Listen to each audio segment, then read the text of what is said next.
Chinese Restaurant in Portrush by Derek Mahon. I hope I don't overcomplicate this poem. It's not a very complicated poem. It's a beautiful piece of description. We will talk, when we look at paper 1 material, about aesthetic language and about how writers are able to employ a number of skills in order to evoke our senses, provoke our senses, evoke a scene, immerse us in a world of imagination. And probably the most interesting thing about this poem is the power of description. However, there is a subtlety, an underlying message in the poem that's not obvious. And I think that links it to the poem Ecclesiastes. Again, it's a poem in which Mahon thinks about human experience.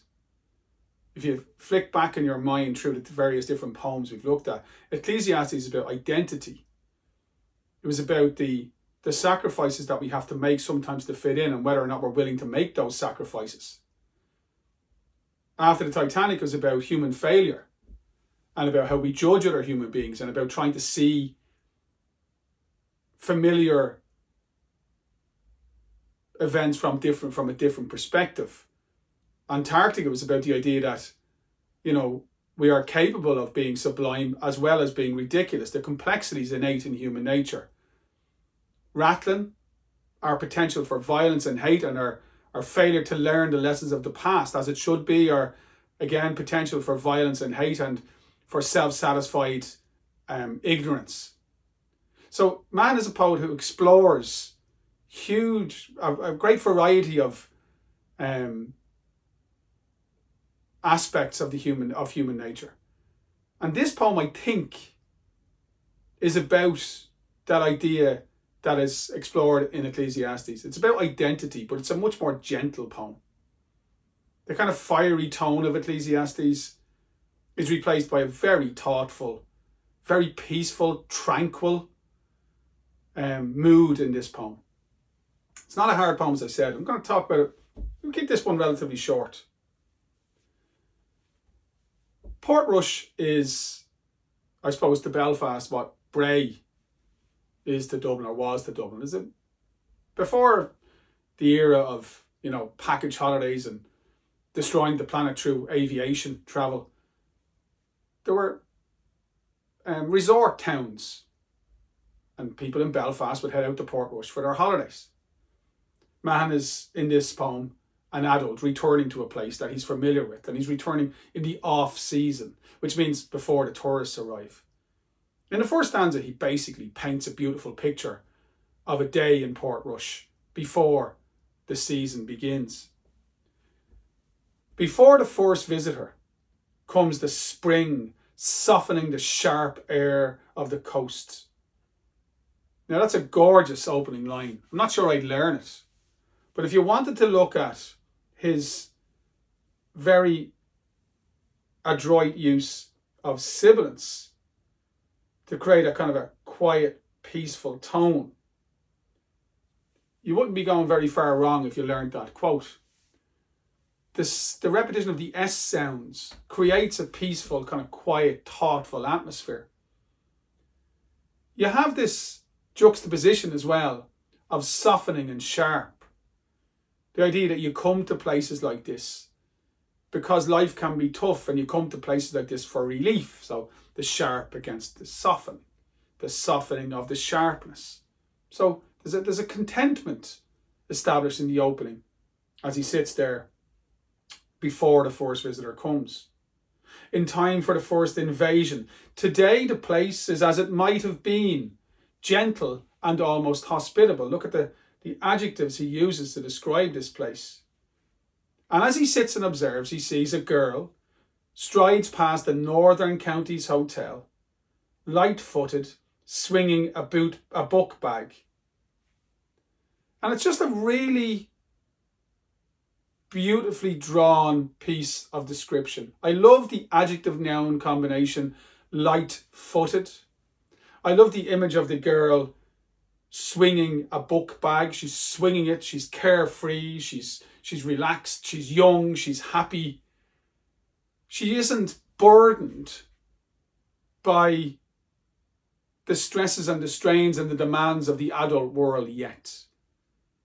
And he's looking at her and he sees that wonderful freedom of youth, and he records it in that image. And everything here is marked in green because I don't think any of these are really vital to learn. I love the fact that he, you hear me saying this about so many poets, pays attention to detail. He says past the hotel, but he names the hotel the Northern Counties Hotel. And that little detail makes the description believable, authentic, realistic.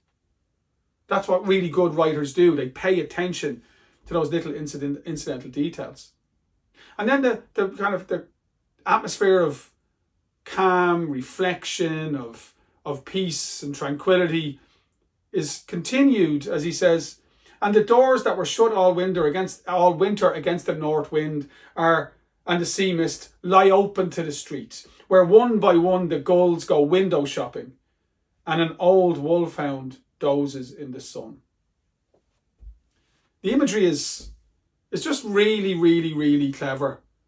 We can see the doors are now open, so there's a sense of kind of optimism, and that reflects the winter is now over.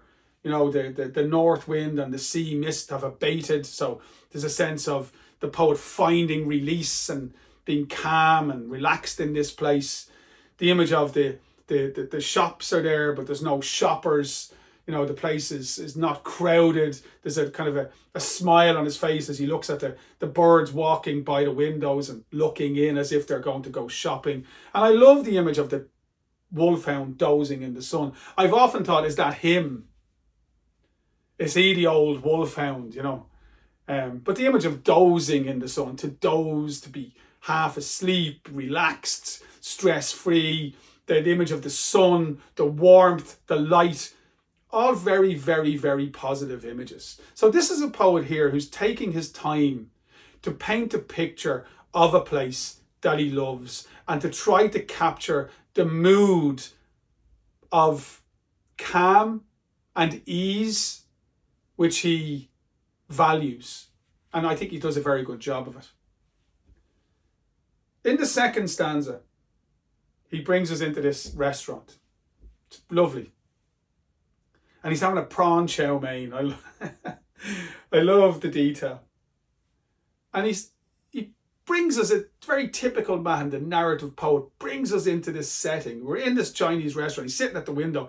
He's eating a prawn chow mein. He's reading the paper. And behind him, above him, is a framed picture, a photograph of Hong Kong. So here in the most, Irish of settings in Portrush, there's this picture of Hong Kong, a distant place, a place that is, culturally very, very different, a place that bustles and is busy and is, commercial and, the exact opposite of the mood of the first stanza. And then in comes the character who I think really matters in this poem. The proprietor of the Chinese restaurant stands at the door as if the world were young. I love I haven't read this poem in a couple of years. And it's just beautiful. I often am telling students, simulate smile with an extra eye, but that makes me smile. The man is standing and he's looking out, and it's as if the world were young. And what Mahon sees in this man, I think, is the optimism of the immigrant, same thing. Leave and come. He sees that this man has come from a very long way away, Hong Kong, and he's here in this kind of alien place, Portrush, but he's making a life for himself. He's making a life for his family, and he's facing into the world as if it's young, with a sense of positivity. And man, you get the sense feels as much admiration for that man as he feels for the place itself. He is reassured by that man in as much as much as he's reassured by the calm and placid and tranquil atmosphere of the place.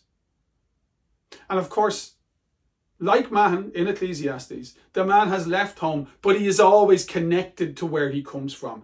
The food, the way he makes his food, his living is through selling food from his culture. In his restaurant, there are photographs of Hong Kong because his culture stays a part of him, our culture is part of our identity, even when we leave our home place. And the poem ends with this is definitely the best part of the poem. This image of the sea, the view of the sea that can be seen from the restaurant. Watching the first yacht hoist the sail. So it's a beautiful image of a yacht in the distance, the sail going up. And then Mahon calls that an ideogram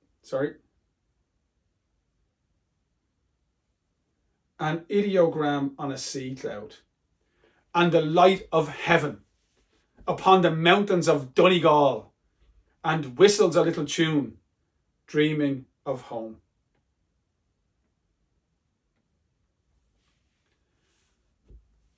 Dreaming of home. Isn't that what he does in Ecclesiastes? Isn't that what the emigrant experience is often like? You know, the building of a new life in a new place, but the nostalgia for the place that you've left behind, the place that formed you, the place that is part of who you are. But he's whistling a little tune. I love the onomatopoeia of whistling. He's content where he is. And the metaphor of the ideogram on a sea cloud. When I first read that poem, I didn't know what that meant. And then I did a bit of research, and the ideogram is like that. It's those symbols that are used in Chinese writing that represent not sounds and phonetic sounds, but ideas and concepts. And what Mahon is saying is that as that man stands there in Portrush, building that new life for himself, he will always be connected, always see the world through the perspective of the society that formed him. Now, that's open to interpretation. Another teacher could read that and see something else. But that's what's marvellous about this poem.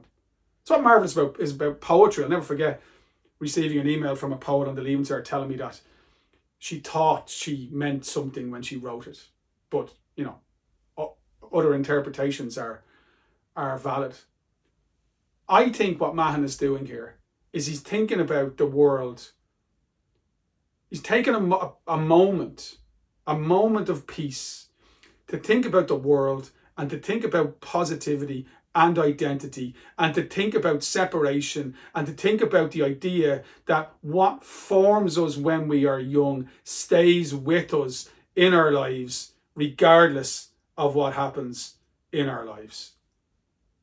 And that is certainly deeply thought-provoking and a memorable way to end the poem.